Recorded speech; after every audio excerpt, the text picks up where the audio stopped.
Hey everybody, Mike Slifer here in the First Alert Forecast Center bringing you another First Alert Weather Extra, and we have a lot to cover. We'll give a quick rundown of what we're going to dive into this evening. We have 3 more First Alert Weather days this week. Today was also a First Alert Weather day. First, we're talking about heat, humidity, but eventually we transition over to the risk of scattered storms, perhaps some heavy rain in the mix too. By the end of the week into the start of August, things are going to change. We'll tell you just how coming up in a moment. So sit back. We've got about 10 minutes of content here for you, and we're going to dive into it now. Coming at you live from the First Alert Forecast Center. We had a bit of a hazy sunset out there. Neil snapped this picture from Haddam Neck. So remember, Haddam Neck is on the eastern side of the river, and we are looking off to the north here. We still have a little bit of smoke high up in the atmosphere. We certainly have plenty of haze out there just from the fact that it was so muggy out there today, and it was hot. We get even more humid and hotter as the week goes on. High temperatures today for many towns, 90 to 95, with some upper 80s across northwestern Connecticut and in the eastern part of the state. So this means that with another 90-degree day for the Hartford area, our tally for July is 9. For the year, it's 16. In a typical year, we see 20 days at or above 90, and we are expecting to add 2 more days to this tally here. Tomorrow and Wednesday. In fact, tomorrow and Wednesday, should they both reach 90, which is what we're expecting, that will bring our third heat wave of the year. So we need to be at 90 degrees or higher for 3 consecutive days, 3 days in a row or more. And that certainly looks to be on tap here as we get into the middle of the week. In fact, tomorrow's 97 could be not only a record for the day, but the third hottest day that we have seen so far this year. Heat advisories have been expanded to include all of Connecticut and now go through Wednesday. So we will have heat advisories for the next, say, 48 hours or so. Late Wednesday, we'll start to see those heat headlines get dropped. Here is the heat risk map for tomorrow, moderate to major impacts. In fact, really major impacts across most of the state. It's just a couple of pockets where we see that orange shading coming in, and that's where we will see moderate impacts instead. And that means that heat index values will start to climb quickly. By 10 a.m., it's already feeling like the mid-90s, feeling like it's 100 degrees from about noon right through 6 p.m. That's a large chunk of the day. We're talking 6 hours during the peak heating hours of the day. And even by 8 o'clock tomorrow night, still feeling like it's in the mid-90s. And we'll do it again on Wednesday with heat index values mid-upper 90s, perhaps even a couple of towns making it into the low triple-digit range. But it's not just the heat and humidity for Wednesday. We introduced the risk of some isolated storms as the day goes on Wednesday. First Alert Futurecast showing a very bright start to the day, but watch as the isolated storms begin to fire up. 4 p.m. here, 7 p.m., and later into the evening, we could even still have some lingering storms around before things start to wind down around midnight or so. The Storm Prediction Center is already highlighting Wednesday in a level 1 risk for severe weather, so there could be some stronger storms in the mix. Now, since we think this is isolated in nature, not everybody will see a storm, but there will certainly be some activity across the state. You can track them on the free First Alert Weather app. So it's all about the heat and humidity tomorrow, heat, humidity, and storm risk on Wednesday. But what about Thursday? Another First Alert Weather day. That's going to be 4 in a row, including today, so certainly an impressive stretch. Thursday, well, we're thinking more the impact from scattered storms and perhaps some heavy rain, which could introduce the risk for flooding. Not only will outdoor plans be impacted by that, but perhaps travel too. Here's our model comparison at 7 a.m. on Thursday. We do see shades of green on both models, so we see some agreement that things will likely be wet as we get into the first half of the day on Thursday. On, by 5 p.m. Thursday on our model comparison here, things are still looking fairly wet, but what is different is the intensity of the rainfall. The American model is showing rain totals about an inch, maybe some locally higher amounts up to 1.5 inches, 2 inches, whereas the European model is showing a widespread 2 to 4 inches just northwest of Connecticut. That's a very big difference in rain amount. As we get through the next couple of days, we'll see that bullseye hop around a little bit, and we should be able to hone in on who will likely see the highest rainfall totals. But when we see a signal like that, 2 to 4 inches of rain certainly warrants a First Alert Weather day, although it is not completely supported by some of the other weather models. So this is certainly an evolving situation. Be sure to check back in with us as the week goes on. Nothing to track out there tonight. Our iCam view right now in Middletown showing the moon out there in the distance. Here's a live look on our iCam or rather, pardon me, here's a look at the last 6 hours. Certainly looking pretty good across the state. And the Northeast as a whole. There's some decaying thunderstorms over by Ohio, but none of those that will make us here, nothing that will impact us.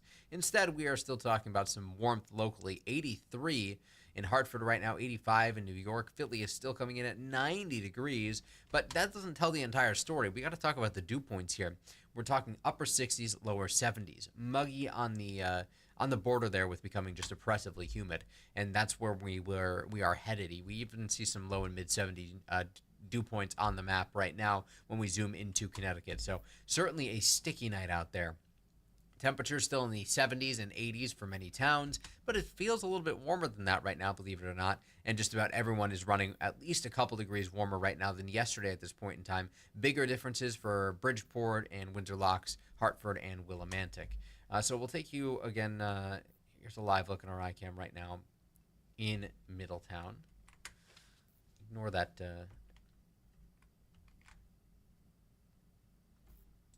Torrington marker there up in the left part of the map. Let's take you instead to the low temperatures tonight.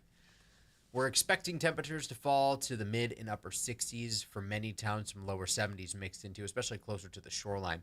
Mostly clear skies out there, warm, muggy conditions, and then tomorrow is when we become downright humid. But watch how the temperatures respond to this.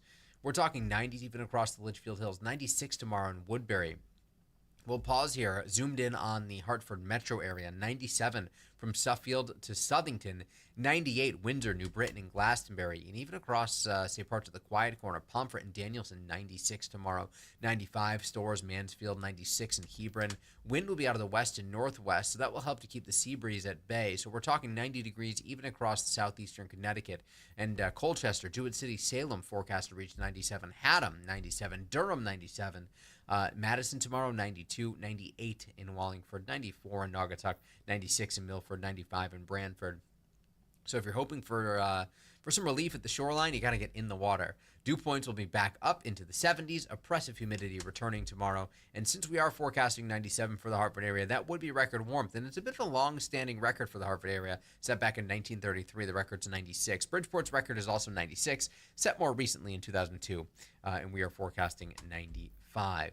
Something else we'll be battling tomorrow is a bit of wildfire smoke. So that will give a bit of a hazy look to the sky, but otherwise mostly sunny skies throughout the day. Temperatures not really impacted by this smoke at all, and it will be higher up in the atmosphere. So thankfully, not too much of an impact to, say, air quality. But there is an air quality alert in effect for parts of Connecticut tomorrow, focused mainly along the shoreline. And this is actually going to be due to high concentrations of ground level ozone. So this will be from 11 o'clock in the morning until 11 o'clock in the evening.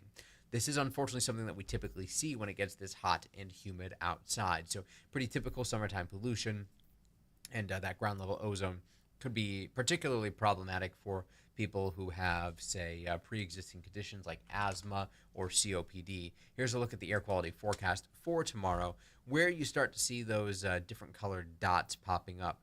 We're not so focused on the greens, which we don't even see here. It's the yellows and the oranges. That's where we tend to run into more issues. So oranges all along the 95 corridor, indicating that is the greatest risk for sensitive groups. And temperatures tomorrow really just hot.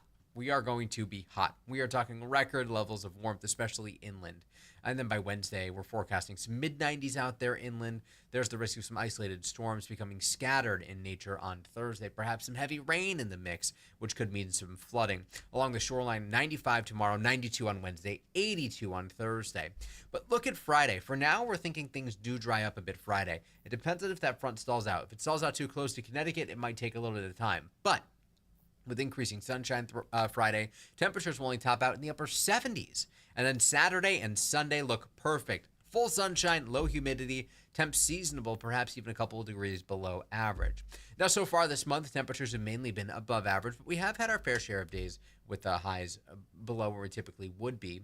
And it's certainly been a bit wet. In fact, we are running at over an inch and a half surplus for rainfall so far this month. We're about 1.8 degrees above average month to date. So we'll see where the dust really settles as we get into the end of the month. Our average high temperatures are falling. They'll dip to 80 by September 2nd. So we're forecasting temperatures at the end of the week, start of the weekend to be more typical of early September.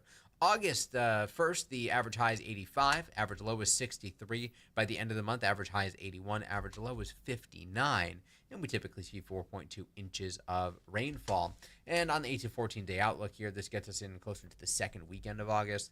We do see some signals that perhaps things will start to favor temperatures running back above average. A bit of a difference than what we are forecasting for the start of the month.